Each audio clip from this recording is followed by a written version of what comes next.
Narrator, 1766, Wittenberg, Germany. Johann Daniel Titius, an astronomer, suggests that, with the exception of one extremely rare aberration, the arrangement of the planets in our solar system follows a constant pattern. The solar system's planet distribution has long been a mystery. They appear to be separated by a mathematical arrangement of some kind. However, there is a significant distance between Jupiter and Mars, and the asteroids and other stony debris are what we see when we gaze there today. Narrator. Due to the discovery, astronomers came to the conclusion that a planet must have once existed between the orbits of Jupiter and Mars.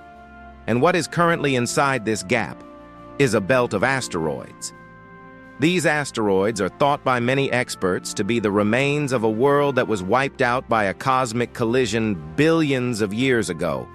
However, ancient astronaut theorist Zecharia Sitchin suggests that the devastation of this extinct planet might not have been because of natural causes. He used the tales of the Sumerians, the oldest known culture, as proof.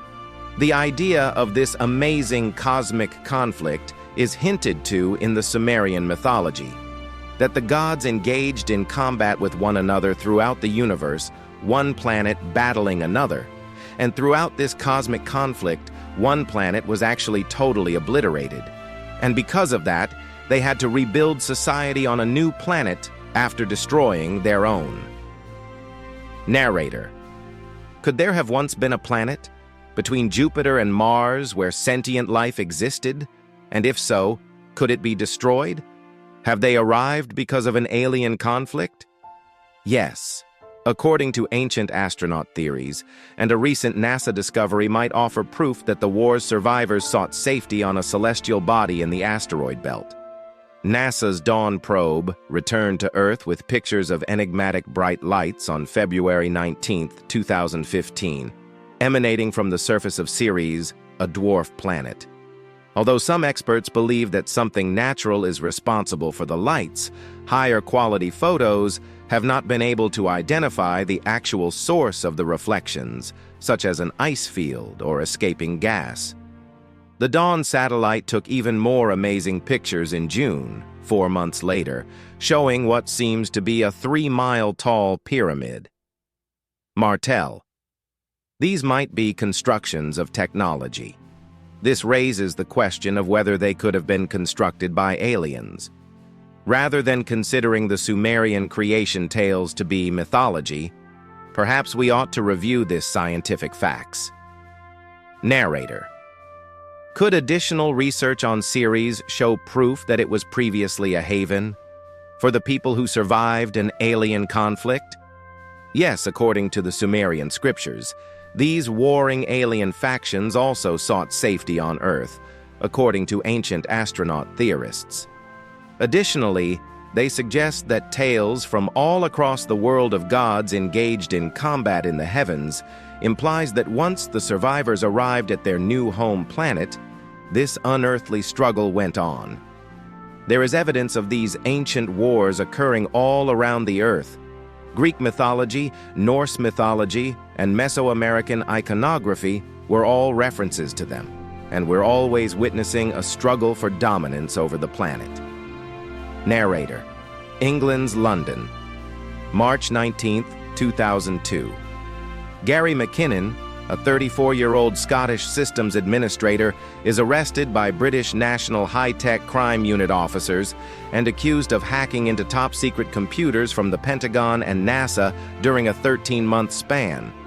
McKinnon responds by going public, stating that he was looking for information on UFOs and alternative energy that the government had suppressed.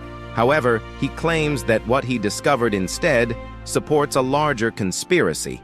The most intriguing finding McKinnon claimed to have uncovered was unquestionably files. The term non-terrestrial officers was mentioned. According to McKinnon, these officers were meant to be assigned to specific ships. That started with the initials USSS, which stands for United States Spaceships. McKinnon believed he had unequivocal evidence of a covert, highly classified U.S. military space program that coexisted with NASA's regular space program. Narrator. Is there a hidden space program run by the US military? But why, if so? Are they getting ready for a conflict with other countries or animals in space?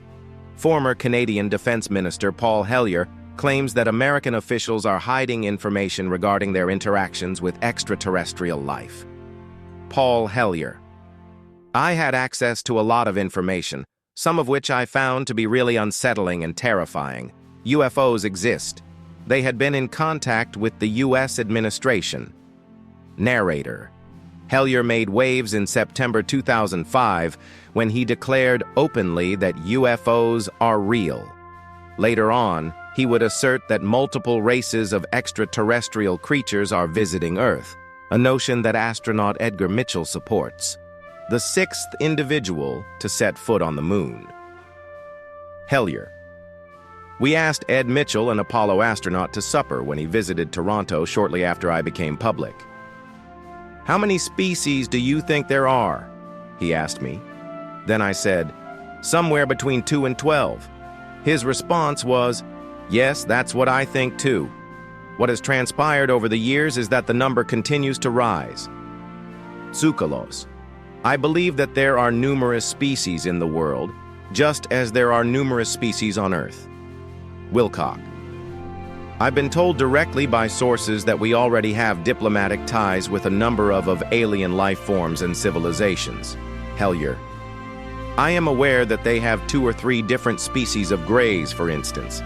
We are aware that there are several kinds of reptiles and praying mantises. Because they are concepts that you can understand, these are the main ones that we discuss. Narrator. Is it possible that many different races of aliens are coming to Earth?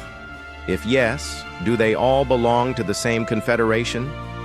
Some government insiders, like as Paul Hellyer, assert that these many alien races have conflicting goals, whereas ancient astronaut theories disagree, plans that aren't always good for people. Hellyer. I believe we need to take a quick look at a concerning problem, and that is if 1 or 2 of them might desire to lower the human population because they might crave some of our area. Do they have our best interests in mind, or do they have their own interests in mind?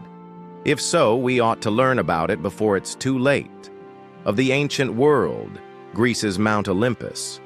This revered peak is the second tallest on the Balkan Peninsula, rising more than 9,500 feet.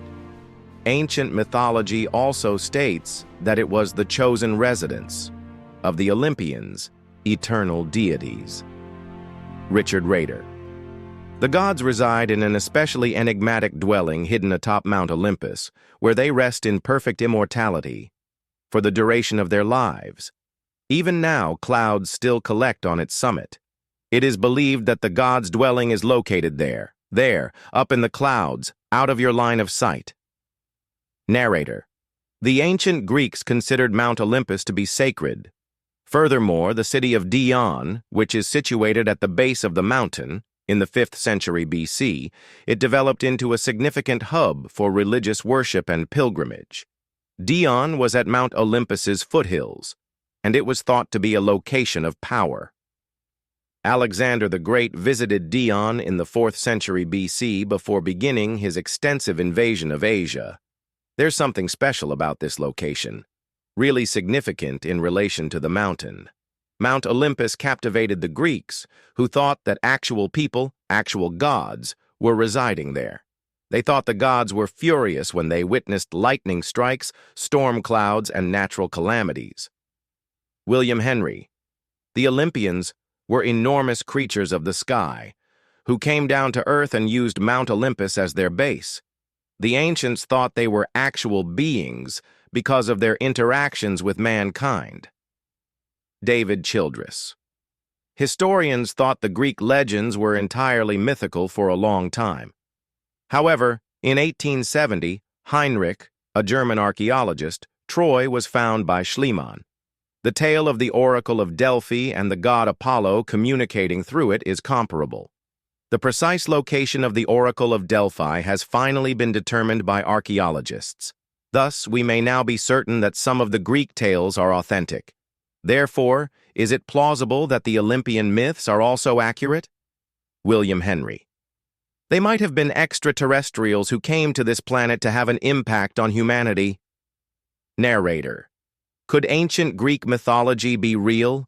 Did gods reside on Earth and occupy Mount Olympus?